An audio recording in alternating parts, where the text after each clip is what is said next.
In Israel, there are 120,000 Ethiopian Jews.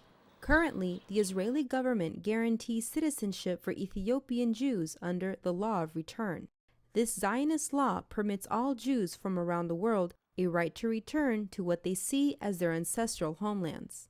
The government also subsidizes Ethiopian Jews' integration process. But in November of 2010, the cabinet voted to no longer sponsor Ethiopian immigration. Over the next 4 years, it will only allow a total of 8,000 Ethiopian Jews to enter Israel.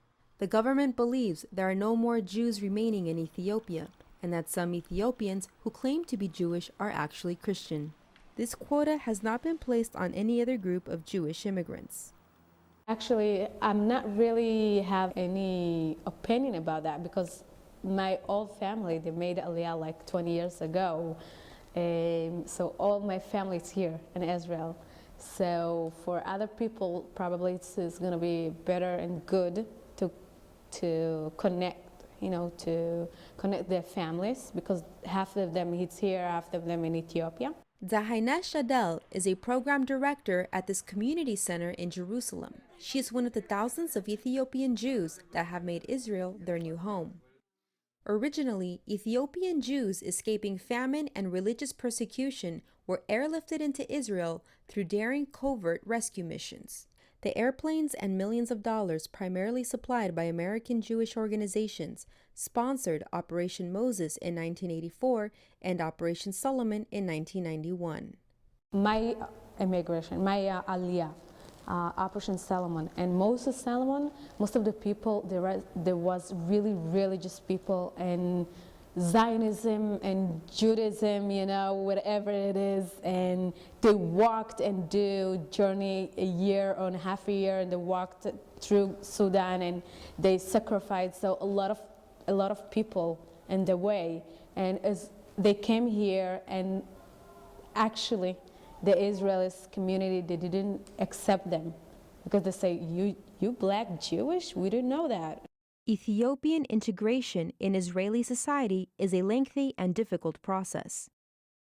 You have different language, different looking, different cultures than the other people who live here in country. Now, Zahainesh has established her life in Israel. She recently married an Israeli Jew of South African and American descent.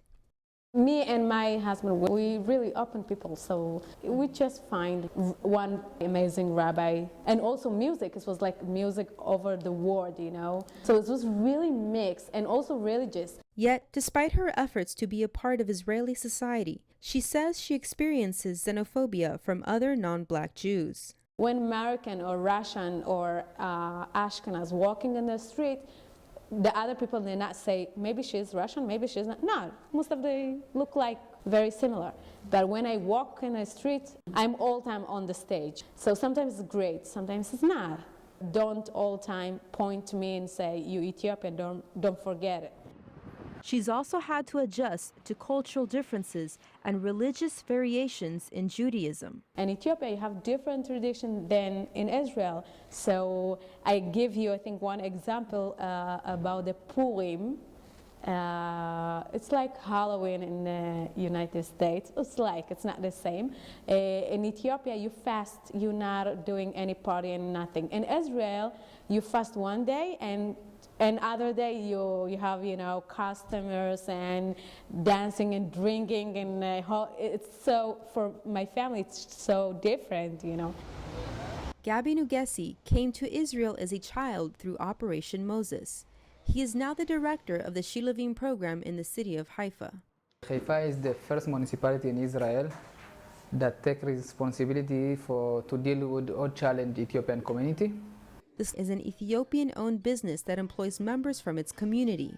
This is what the Shiluvim program strives to stimulate. And Shiluvim program started to work in 2006. We start to work. We have 40% of Ethiopians that work in all Ethiopian in Haifa. Now we have 82% from Ethiopian is working. It's a huge number. The program also tackles educational inequality, a prominent problem that exists among Ethiopians and other immigrants in Israel. She says her parents are divorced. Her father is not here. If the parents didn't write and didn't read and also didn't speak very well the Hebrew language, it's difficult to be part of the Israel community. But the most strenuous situation that Ethiopian Jews must now face is the ongoing Palestinian-Israeli conflict. My dreams is really to be with Arabs or Palestinian people, to live with them in peace. Maybe it's impossible to do that. So, you know, maybe we have to decide who's gonna be live here. That's it. You can, you know, shoot him in, try to separate me, you know. For now, 8,000 Ethiopian Jews await for what may be their final exodus, only to be met by a new set of challenges to overcome. This is Sharis Delgadillo reporting from Israel.